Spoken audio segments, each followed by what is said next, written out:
Halo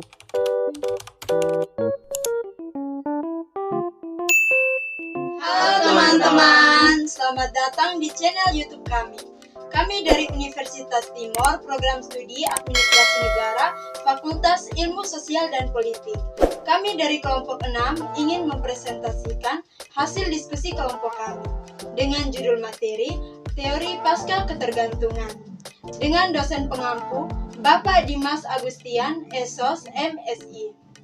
Sebelumnya, perkenalkan, nama saya Maria Ermade Windakato dengan NPM 22220080.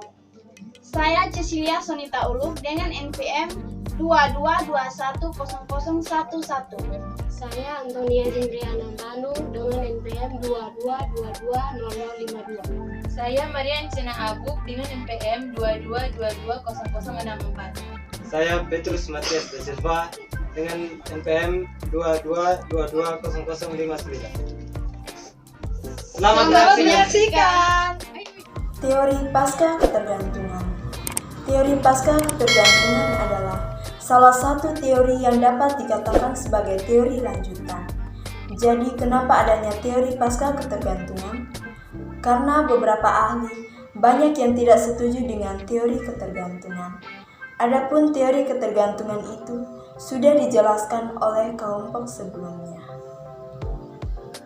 Teori-teori tentang ketergantungan ditunjukkan bahwa negara-negara yang ekonominya lebih kuat bukan saja menghambat karena menang dalam bersaing, tetapi juga ikut campur dalam mengubah struktur sosial, politik, dan ekonomi negara yang lebih lemah.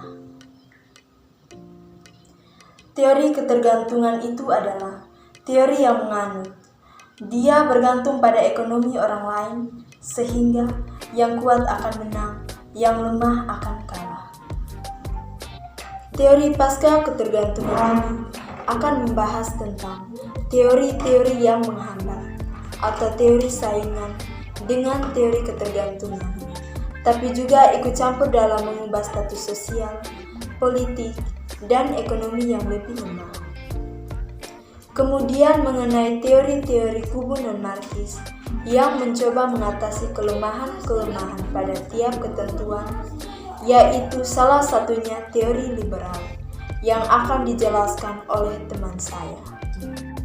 Teori liberal pada umumnya berkisar pada ketajaman definisi dari teori ketergantungan, dikarenakan definisikan yang ada dianggap terlalu kabur, sulit dijadikan sesuatu yang opsional, yaitu tanpa kejelasan dan ketajaman, dan konsep-konsep dasarnya ialah teori ketergantungan merupakan sebuah retorika belaka, bukan suatu yang ilmiah. Ada dua kriteria yang harus dipenuhi ketika konsep ketergantungan dipakai dalam menyusun teori, yaitu yang pertama, gejala ketergantungan ini harusnya ada di negara-negara yang ekonominya tergantung dan tidak di negara-negara yang tidak tergantung seperti negara yang berkembang dan negara yang maju.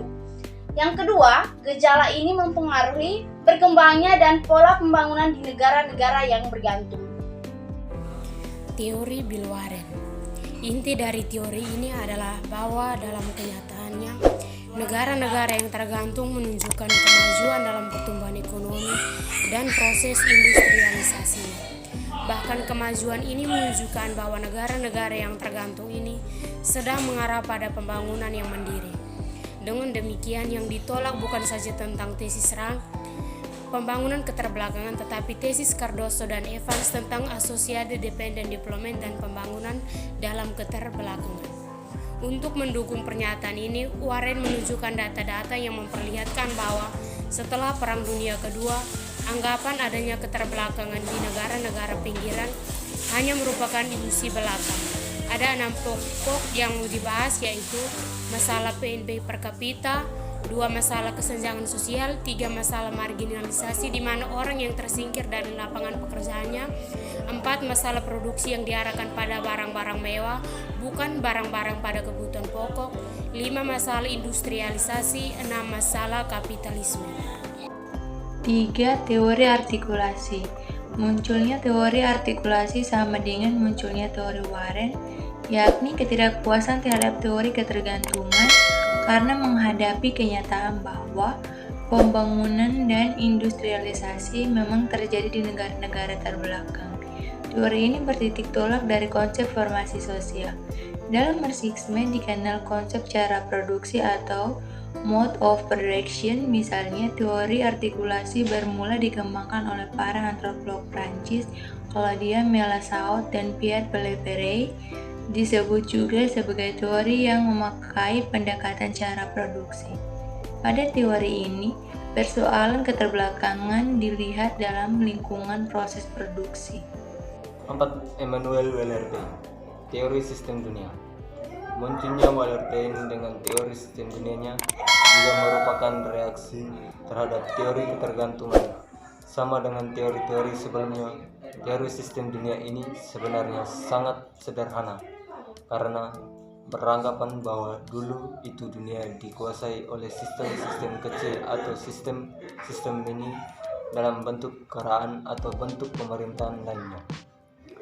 Karena sistem dunia yang ada sekarang adalah kapitalisme global, Wallerstein kemudian merumuskan 3 strategi bagi terjadinya proses kenaikan kelas, yaitu A. Kenaikan kelas terjadi dengan merebut kesempatan datang. Karena dinamika yang ada pada sistem perekonomian dunia, pada suatu kali harga komoditi keprimat menjadi murah sekali dan barang-barang industri mahal. B. Kenaikan terjadi juga melalui undangan. Hal ini terjadi karena perumusan perusahaan industri raksasa di negara besar perlu melakukan ekspedisi keluar. C. Kenaikan kelas yang ketiga karena negara tersebut menjalankan kebijakan untuk mendirikan negaranya. Wallerstein menunjukkan Tanzania sebagai contoh. Negara itu melaksanakan konsep ujamaa untuk melepaskan dirinya dari eksploitasi negara-negara yang lebih maju. Kesimpulan, terjadi persamaan yang dekat antara teori sistem dunia dengan teori ketergantungan Andre Gunder Grant. Keduanya melihat negara tidak bisa dianalisis. Sistem dunia ini juga yang kemudian memberikan kesempatan kepada negara-negara pinggiran yang sudah relatif siap untuk mengambil alih kesempatan untuk melakukan produksi barang-barang. Ini sudah tidak menguntungkan lagi bagi negara pusat karena upah buruh yang meningkat. Dengan demikian sistem dunia berlainan dengan teori artikulasi yang lebih mementingkan analisis. Inilah hasil presentasi dari kelompok kami, kelompok 6. Apabila ada kesalahan penyebutan kata, nama, dan gelar, kami mohon maaf. Jangan lupa like, comment, subscribe, dan share sebanyak-banyaknya. Terima kasih.